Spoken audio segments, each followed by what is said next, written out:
Thank you. And welcome to the... Oh, sorry. Sorry, can we start again? Sorry. Yes, it doesn't matter, actually, because these sort of things happen from time to time. We do tend to make small mistakes, but it's all right, because the programme that you're going to see now is actually recorded 3 months in advance. Yeah, that's right. So if we say anything that goes wrong, we can easily cut it out. That happened to me last week. In fact, I was doing a sketch, and I came on, and I got all the words wrong, and I said.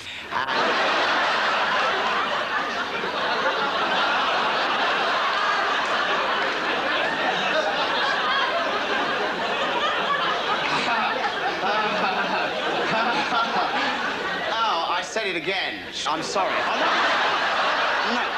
no, I'm sorry. I really am. Say, concentrate.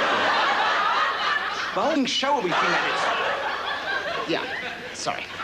Sorry. As you can see, we can obviously edit out any little shit. So there's no problem. None of that will cut together. Because actually, another advantage of having time to edit the show actually is that if I, for example, I tell the joke about the Jew who's locked in a wardrobe, we can just sort of.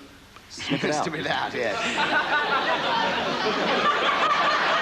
And of course, we can, if there's an embarrassing pause, you know, snip that out. Yeah. And nobody will notice that anything is wrong at all. Yeah, because, actually, the 3-month delay does have its disadvantages. I mean, for example, if we were doing a funny sketch about, Sweden, let's say, for example. That's if we could find anything funny about Sweden. But, supposing we were, though, if we're doing a funny sketch about Sweden, and then just say, like, in the 3 months that elapsed, Britain declared war on Sweden, let's say. Why? Why what? Why would Britain declare war on Sweden? I don't know, do I? Because they're bloody lousy furniture, I expect. I don't know, whatever. It doesn't matter. It's just an example of the sort of thing that can happen. Like, for example, another thing that might be good, if the programme finally reaches your screens, when it reaches it, Mel could be dead, you see. Of course, if that does happen, well, we'll let you know. This is another go about my weight, isn't it? We'll put up a little caption, you see, in the credits saying that this programme is a tribute to the late Mel Smith. I'm perfectly fit, you know. I can carry this weight. I've taken up squash, actually. But if it hasn't appeared yet, the caption, then obviously he's probably all right. Yeah. I've started eating bran now in the mornings. Let's hope so, anyway, because obviously, it'll make a difference to all the repeats, you see, if we don't... Anyway, thank you very much. Thank you very much. Hang on. What the hell's this caption doing here? Well, they're just testing it. They've got to test it. Well, why can't they test it some other bloody time? For God's sake, What's the blood pressure? There's nothing wrong with me. There's nothing wrong with my blood pressure. I'm fine. All right, I think you just better sit down. That's all right. For Christ's sake! Yeah, well, I'd keep that caption if I were you. I think you might need it.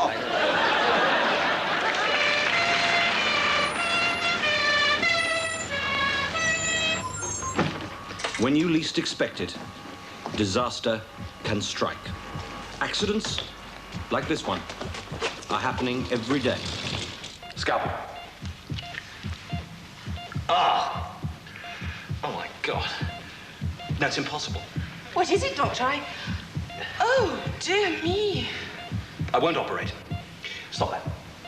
Have you gone stark raving mad? This man's going to die if... I don't believe it.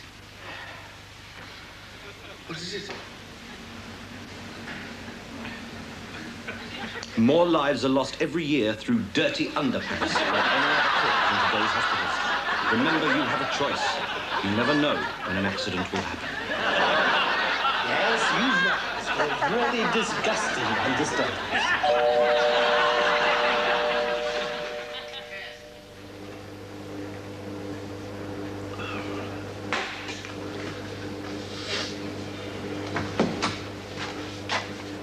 Hello? Hello. Well, still away then? Aye. When did you come back? Tuesday. How you coping with the baby? Oh, them nappies all right? Aye. Baby asleep, is it?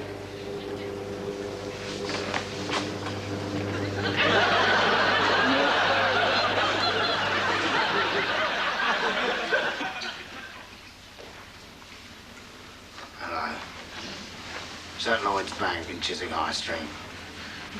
It says it is. Well, to speak to him then. I want to speak to the manager. It's just getting empty. Hello. Hargreaves. It's him. Well, tell him what to do then.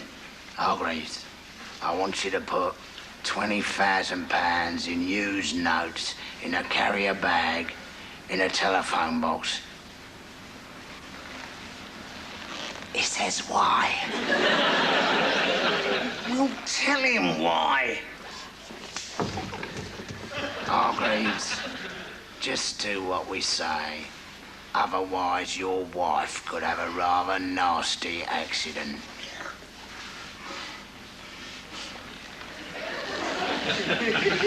He says he's not married. I told you we'd come to the wrong house, didn't I?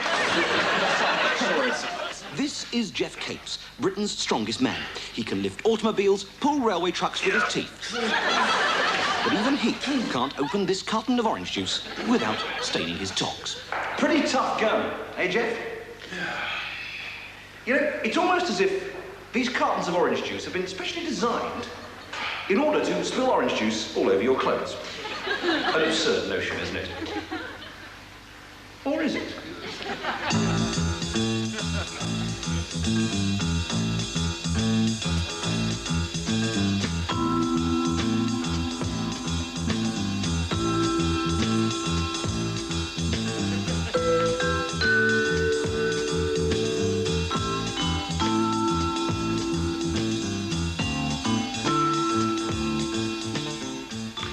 Our research has shown that cartons like these boost the sales of orange juice by 62%.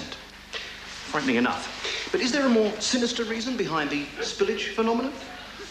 A ludicrous idea. Or is it? The Right to Know tracked down the man responsible for the design and manufacture of these cartons. His name is Nigel Sims, and he lives in this house. And we're going to confront Mr. Sims now. Mr. Sims? Open up, Sims. It's the BBC.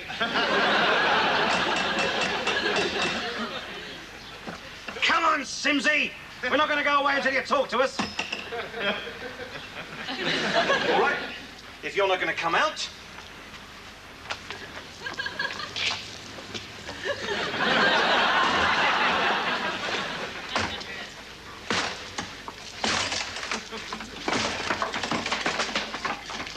There's no hiding from the BBC.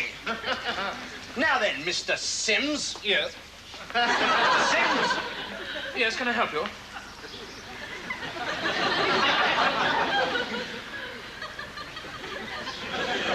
Yes, you certainly can, Mr. Sims. We are from the BBC and we demand to know why it is so difficult to open these cartons. Don't you think it's your responsibility to put some sort of warning on there, advising people to wear an old T-shirt before they attempt it? Search me. Now, come on, Mr. Sims. Come on, don't try and cover up. Aren't you the chief shareholder of Sims Packaging Limited, the firm responsible for making these cartons? I think you've got the wrong Sims. I'm in office stationery. Oh, I see. I bet you can break me if you want. I mean, if I get on the television, I mean... No, I'm really sorry. You're Julian Enderby, aren't you? Yes, I am. I took a package of paper clips once, and I knew there was no shop, but Yes. Eventually, thanks to painstaking research, we were able to track down this man, the elusive Mr. Sims. We secretly filmed Mr. Sims on March the 6th of this year, meeting with this man.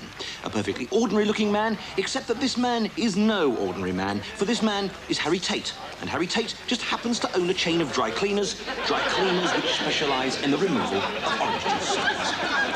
Now, at this moment, Harry Tate hands Sims this package. So what exactly was in the package? Obviously, it would be irresponsible to say. Perhaps the package was totally harmless. Who can say? One thing is certain, and that is the link between this man and this man. Notice the resemblance? And could this man be this man? A mysterious face in the crowd on the day JF Kennedy was shot by this man? And could both these men be this man. General Gaddafi, who rules Libya, which begins with the letter L, which is worth 1 point in a Scrabble game. Just like the letter T, which just happens to be one of the initials of Harry Tate. A coincidence? Perhaps. But this is where this man comes in. Moses, the founder of modern Israel, a country that produces vast quantities of oranges and is supported by Ronald Reagan. Who once starred in a film with a chimpanzee. The chimpanzee's name was Bonzo, which means orange juice in Bulgarian. Could the Bulgarian Secret Service really be behind it all? We put these charges to the Bulgarian diplomatic attaché in London. I'm sorry. I really haven't the faintest idea what you're talking about. A curiously evasive answer. An answer which leaves many questions unanswered. What is the role in all this of the KGB, the CIA, the ILEA, and the MCC?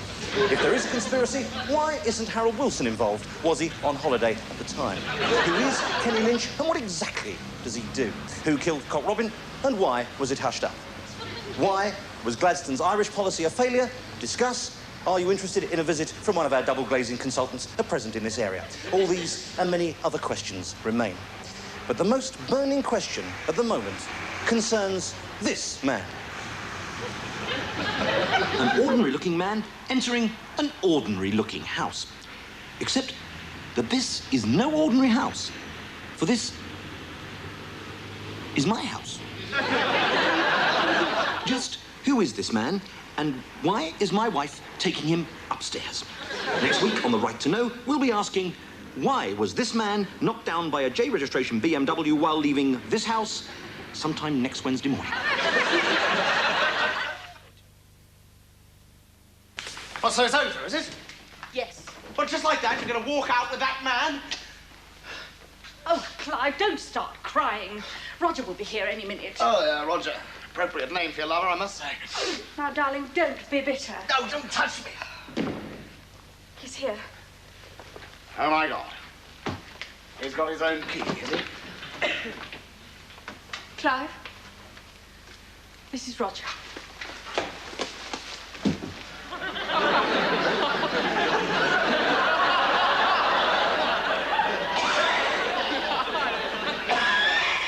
Hello, Roger.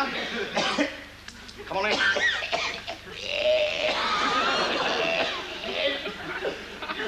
Have a seat, why don't you? Help yourself to a drink. I expect you know where it is. I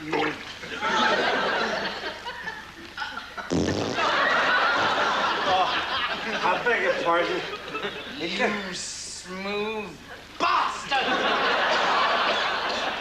Please pull yourself together and be civilized. Oh, yes, I'll be civilized. While Mr. Supercool here breezes off with my wife. Oh, don't start that again. What do you want, wife?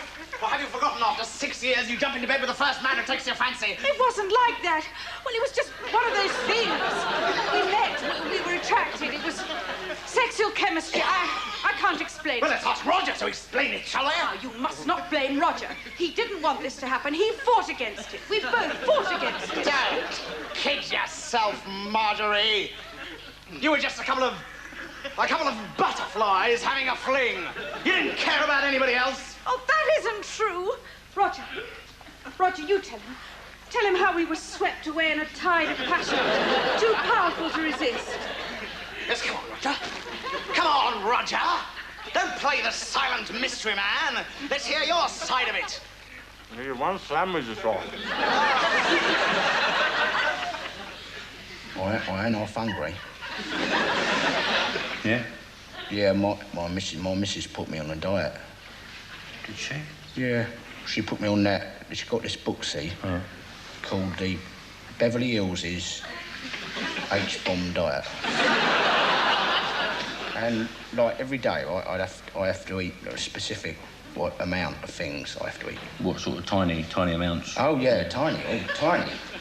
Well, this is my fifth day. Oh yeah. Yeah. What have you got to eat today then? Well, I don't know. Huh? I ate the book. I was so hungry.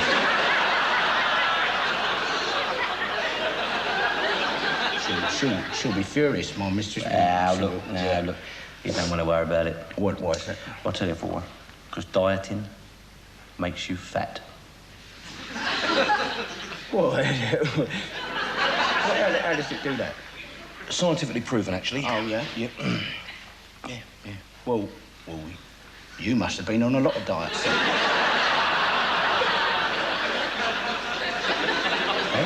What, to get the size you are? You must have. No. No. I'm not fat, you see. Oh. No, I'm big boned. Oh. You're fat. Oh, yeah. Yeah, but don't you think, like, if you didn't drink 14 pints and eat 2 curries every night, your bones might be smaller. It's irrelevant, actually. It's irrelevant. Right. Yeah. I had a friend. Yeah. I had a friend. He went on one of them high fibre. Oh yeah. High fibre diet. What's that then? Well, it's basically bran. Oh, bran. Yeah. It's bran basically. Yeah. I mean, you can eat what you like, but you've got to have some bran on it. Oh, yeah. So like you have a bowl of cornflakes, a little bit of bran on top, egg, bacon, sausage, tomato, black bean, fried bread, a little bit of bran on top. Cup of tea? Yeah, a little bit of bran in there. Yeah. McDonald's then? Bran. McDonald's. Bran. What? Pint of beer? Bran. Yeah. What? Doesn't it make the beer taste a bit funny though? Well, you don't really notice after the 18th pint, do you? Your friend don't notice, you mean? Eh? Your friend, what's on a diet? Oh, yeah, my friend, yeah. Yeah, what all eating all this bran then? What doesn't it make you want to go to the, Go to what? Well, it makes you want to go to the, doesn't it? Doesn't it make you want to go? Go to the bran shop to get some more bran. Yeah, so you run out. yeah. No, go to the bog house. Go to the Kazi. Oh, the toilet? Oh, yeah. Oh, yeah. Blimey, you're never off it. Well, that's really how the diet works, actually. I mean, you spend so much time on the lavvy, you haven't got time to go out and buy any proper food. I mean, it's straight down the supermarket, up to the checkout with an empty cardboard box and a trolley. But it is. What? How long do you eat this bran diet? How long do you do that for then? My friend? How Your long did friend? my friend Yeah. do? Oh yeah, your friend. Yeah. For about 4 days. Well, it's bad to go on longer, is it then? Oh, it's terrible. Terrible. I mean, you run out of bog paper, don't you? Oh, it gets desperate. I mean, you try kitchen roll, newspapers, you try unravelling that cardboard bit in the middle of the bog roll. No, it's no good. It's no good. No. So your friend then? What did he didn't lose no weight? He lost 4 stone. Yeah. Right, 4 stone. He ate 1 chocolate biscuit and put it all back on again. That's sad, isn't it? That's sad. Well, I don't know. I think it's nature, really, isn't it? I mean, it's your metabolisms, I think. What's that then? Well, I mean, if you've got a problem with your metabolism, I mean, basically, you're buggered, really. Yeah. But why don't you stop eating them then? Why don't you say to your missus, I don't want to eat any more of these metabolisms? And you just put them on the side of your plate. See? No, you don't understand. No, you don't eat metabolism. Oh, right. No, they grow inside you. Oh, yeah. And then you've got them for life, really. What, like piles? Sort of, yeah. What, don't you think, though, like, if you can't diet, you should do that exercise thing? You do exercise. Oh, no. No, exercise makes you fat. What, it does It does. What about that Jane Fonda woman? Enormous. Jane Fonda? Obese. Well, I've seen her on the telly. She's dressed with all those girls in them leotards, and they're wiggling about, doing that erotic dancing. No. Basically, it's on television. It's all trick photography, see? Oh, it's all done with mirrors. Yeah. Well, I mean, take Twiggy. Yeah. Twiggy. Twiggy? Yeah. Should be called Trunky. I mean, she is one pile of flab. What, disgusting. So there's no dieting and no exercise. Don't do you no good. That's right. I mean, I would have to run a mile to get rid of what calories I get out of every pint of beer that I bought. Oh. Well, that's all right then, isn't it? Hmm? Well, you usually run a mile before you buy a pint of beer anyway, don't you?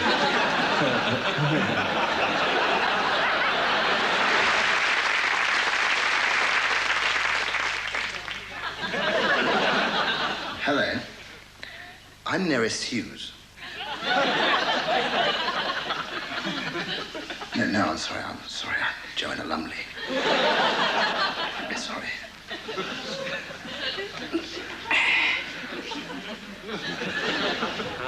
Ladies and gentlemen, sorry to interrupt the programme.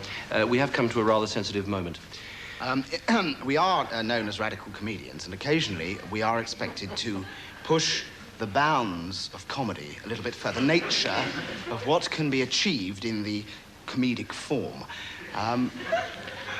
This next sketch is, It's been described as deeply contentious. It's certainly irrelevant, irreverent. It's very deeply felt. I'd prefer to think of it as an indictment of bourgeois morality. Yeah, basically, it's shit-hot porn. And we've got to face up to it. There are people who are liable to be offended by this sketch. It would be better if you didn't watch, okay? Could you turn off now, please, if the spectacle of raw sex is likely to offend? Okay. Right, on with the porn.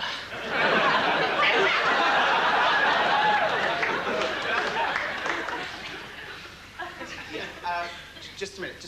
I'm sorry, but nobody has switched off. Look, apparently we've just added another 1 million viewers. Listen, I don't want your complaints. This next item is deeply pornographic. It is likely to cause immediate offence. What? Oh, fine. Now we're more popular than Steve Davis, apparently. Highest BBC Two ratings ever. Yes, I'm sorry. Well, I'm afraid this leaves us with absolutely no alternative. Under the circumstances, we will just have to employ the BBC's latest development. It is a selective viewer input corrector. Good idea, Griff. Now, this is basically a Home Office censorship device which quite simply cuts pictures and sound in any household where the Home Office consider that our material will cause offence. Well, you have not been chosen to take part in the extension of the bounds of comedy that is currently happening on BBC Two. So, in the meantime, here is some music.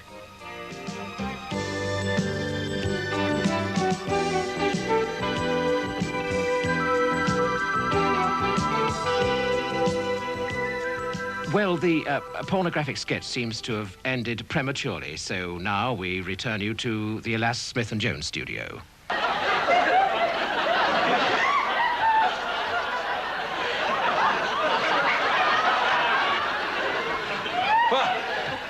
Well, that was a bit of fun, wasn't it? Thank you very much. And ladies and gentlemen, could we have a special round of applause for the donkey?